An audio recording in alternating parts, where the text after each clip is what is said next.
Mari kita sukseskan gerakan ATM KKS dipegang sendiri, disimpan sendiri, dan dimanfaatkan sendiri oleh keluarga penerima manfaat PKH untuk mengurangi resiko penyalahgunaan kartu ATM KKS oleh pihak lain.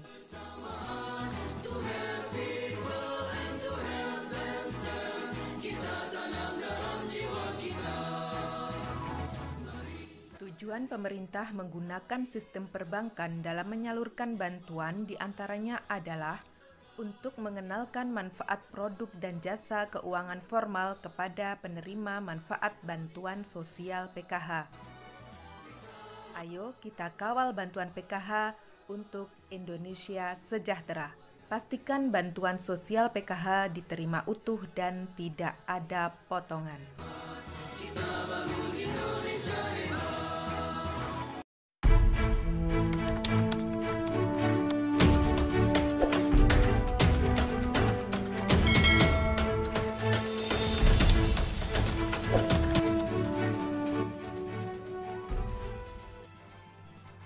Hai, Assalamualaikum Sobat Sosial. Alhamdulillah kita jumpa lagi di channel yang aktif membahas seputar bantuan sosial. Gimana nih kabarnya Sobat Sosial semua?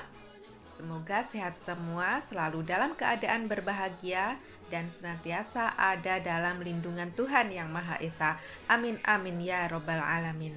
Terima kasih buat teman-teman yang tetap stay tune di channelku ini, dan buat yang belum, ayo ikutan stay di sini dengan cara like jika kalian suka dengan tayangan ini, komen jika ada tanggapan ataupun pertanyaan, dan share ke media-media sosial kalian, ke tetangga, teman, saudara yang membutuhkan informasi ini, dan juga subscribe tentunya, karena subscribe itu gratis loh.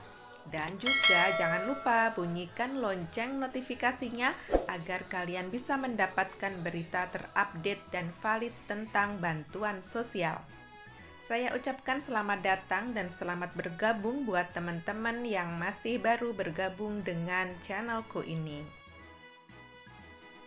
Sobat sosial semua jangan kaget ya kalau tiba-tiba besok rekening kalian terisi lagi. Wah, bantuan apa lagi ya? Aku kasih bocoran ya, kalau bantuan ini diperuntukkan buat penerima bantuan PKH, BPNT, BST ya. Simak sampai selesai video ini agar sobat sosial semua mengerti tentang bantuan yang saya maksud tadi.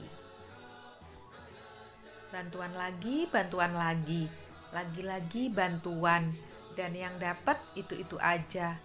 Pernahkah teman-teman sobat sosial berpikir seperti itu? Sebelum kita bahas lebih lanjut tentang tema kita hari ini, yuk kita bahas dulu kenapa sih yang dapat bantuan sosial dari pemerintah itu kok keluarga itu-itu aja.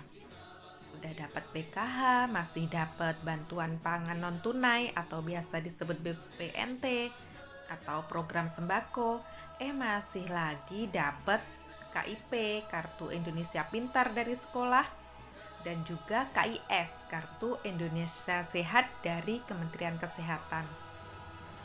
Sebenarnya kenapa sih? Perlu teman-teman sobat sosial semua ketahui bahwa tujuan pemerintah memberikan bantuan sosial kepada rakyatnya pasti untuk meringankan beban kehidupan rakyatnya. Nah, berangkat dari tujuan itulah, tentu saja pemerintah itu membutuhkan data yang berisi nama-nama rakyatnya yang membutuhkan bantuan.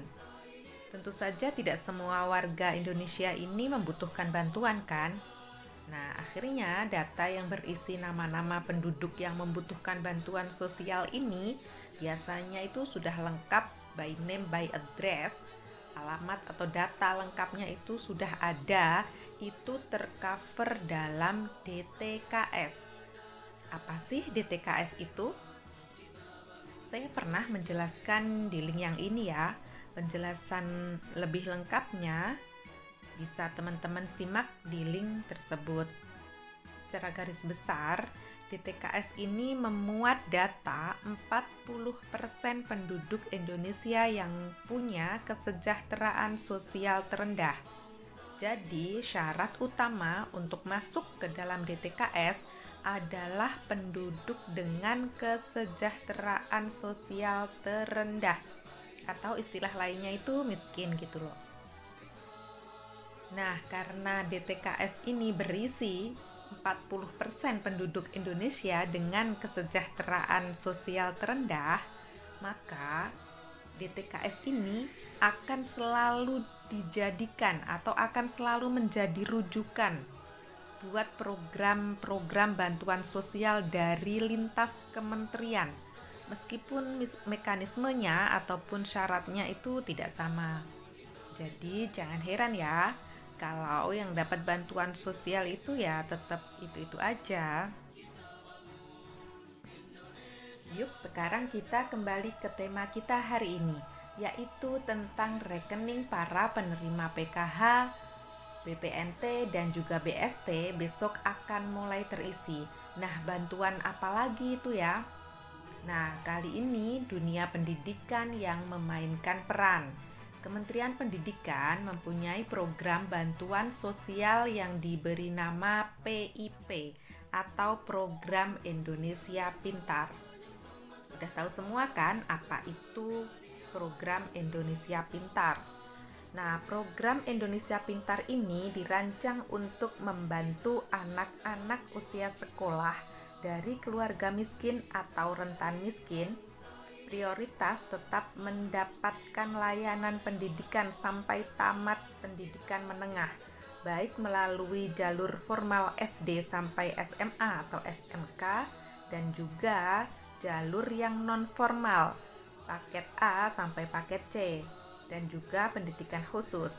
Melalui program ini pemerintah berupaya mencegah peserta didik dari kemungkinan putus sekolah dan diharapkan dapat menarik siswa yang sudah putus sekolah agar kembali melanjutkan pendidikannya. PIP ini juga diharapkan dapat meringankan biaya personal pendidikan peserta didik, baik biaya langsung maupun tidak langsung. Lalu siapa saja yang menjadi prioritas sasaran penerima program Indonesia Pintar ini? Yang pertama adalah peserta didik yang mempunyai kartu Indonesia Pintar. Kemudian yang kedua adalah peserta didik dari keluarga miskin atau rentan miskin dan atau dengan pertimbangan khusus seperti 1. Peserta didik dari keluarga peserta program Keluarga Harapan. Otomatis anak dari peserta atau penerima bantuan PKH menjadi prioritas. Kemudian yang kedua adalah peserta didik dari keluarga pemegang kartu keluarga sejahtera atau KKS. Berarti itu biasanya yang pegang seperti itu adalah keluarga dari PKH dan juga dari peserta BPNT. Dan yang tercover di dalam DTKS itu juga termasuk keluarga miskin dan rentan miskin kan? Berarti yang masuk dalam DTKS itu juga termasuk menjadi salah satu prioritas yang menjadi sasaran penerima program Indonesia Pintar ini. Selain itu, peserta didik yang berstatus yatim piatu, yatim ataupun piatu saja dari sekolah atau panti sosial maupun panti asuhan juga menjadi prioritas. Kemudian yang selanjutnya adalah peserta didik yang terkena dampak bencana alam. Yang selanjutnya lagi peserta didik yang tidak sekolah atau drop out dan diharapkan mau kembali bersekolah. Kemudian selanjutnya peserta didik yang mengalami kelainan fisik. Korban musibah dari orang tua yang mengalami pemutusan hubungan kerja di daerah konflik, dari keluarga terpidana berada di lembaga pemasyarakatan, memiliki lebih dari 3 saudara yang tinggal serumah, dan yang terakhir adalah peserta pada lembaga kursus atau kesatuan pendidikan non-formal yang lainnya. Nah, makin jelas ya kalau kita merujuk pada penjelasan tentang prioritas sasaran penerima program Indonesia Pintar tadi. Bahwa keluarga penerima bantuan PKH menjadi salah satu prioritasnya. Dan juga pemegang kartu KKS, kartu keluarga sejahtera, yang bukan PKH itu kan BPNT, penerima BPNT, itu juga menjadi salah satu prioritasnya. Dan kalau peserta BST gimana? Nah, tadi kan sudah dijelaskan bahwa prioritas sasaran penerima program Indonesia Pintar ini adalah dari keluarga miskin atau rentan miskin. Bukankah data yang berisi tentang keluarga miskin atau rentan miskin ini sudah tercover di DTKS, ya kan? Nah, padahal peserta BST itu adalah keluarga yang masuk di dalam DTKS namun belum tercover sebagai penerima PKH maupun BPNT. Jadi fix ya, kalau penerima bantuan PKH, kemudian penerima bantuan BPNT dan juga penerima bantuan BST itu menjadi salah satu prioritas sasaran penerima program Indonesia Pintar. Namun demikian tidak semua bisa tercover di program Indonesia Pintar ini karena semuanya tetap terkait dengan kuota dan juga ada persyaratan yang ditentukan oleh penyelenggara program ini. Selain itu, setiap calon penerima program Indonesia Pintar ini juga segera mengaktifkan rekening. Wajib mengaktifkan rekening karena batas maksimal aktivasi rekening itu adalah sampai 30 September 2021. Nah, kalau teman-teman penasaran apakah anaknya masuk sebagai penerima program Indonesia Pintar atau tidak, bisa langsung berkoordinasi dengan sekolah yang bersangkutan.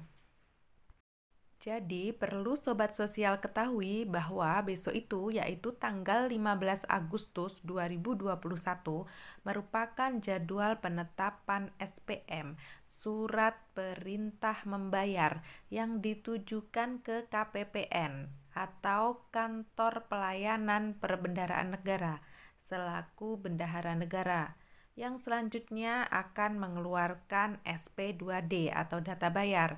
SP2D itu kepanjangannya adalah Surat Perintah Pencairan Dana. Nah, baru kemudian biasanya bantuan akan masuk ke dalam rekening penerima bantuan. Mengingat setiap wilayah itu bank penyalurnya tidak sama, maka sangat mungkin bantuan ini tidak cair secara serentak.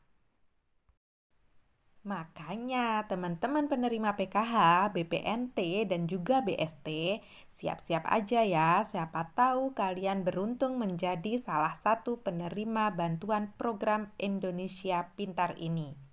Dan bila kalian menjadi salah satu penerima bantuan program Indonesia Pintar ini, silahkan dimanfaatkan dengan baik ya.